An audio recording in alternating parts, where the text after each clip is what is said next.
ಏ ಸಖತ್ ಬೋರ್ ಆಗ್ತೈತ್ ಮಗ. ಊನಲ್ಲೇ ನನ್ಗೂ ಅಷ್ಟೇ ಡೈಲಿ ಅದೇ ಕೆಲ್ಸ ತಲೆ ಕೆಟ್ಟೋಗ್ಬಿಟ್ಟೈತೆ.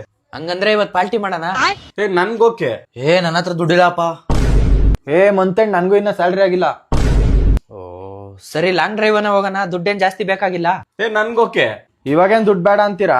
ಹೋದ್ಮೇಲೆ ಪೆಟ್ರೋಲ್, ಊಟ, ತಿಂಡಿ, ಕಾಫಿಗೆಲ್ಲ ಶೇರಿಂಗ್ ಅಂತೀರಾ. ಹೆಂಗಿದ್ರು ಬರೋದ್ ಬಂದಿದೀವಿ, ಎಣ್ಣೆ ಹಾಕಣ ಅಂದ್ಬಿಟ್ಟು ಅದ್ರಲ್ಲೂ ಶೇರಿಂಗ್ ಕೇಳ್ತೀರಾ. ನಾನ್ ಬರಲ್ಲಪ್ಪ. ಹಾಳಾಗೋಗ್ಲಿ, ಮನೇಲಿ ಯಾವ್ದಾದ್ರು ಸಿನಿಮಾ ಹಾಕೊಂಡ್ ನೋಡೋಣ. ನನ್ಗೋಕೆ. ಮಗ ನಿನ್ನೆ OTT ರೀಚಾರ್ಜ್ ಖಾಲಿ ಆಯ್ತು. ಮತ್ತಿನ್ನೇನ್ ಮಾಡನ್ರು? ನನ್ಗೇನಾದ್ರು ಓಕೆಪ್ಪ.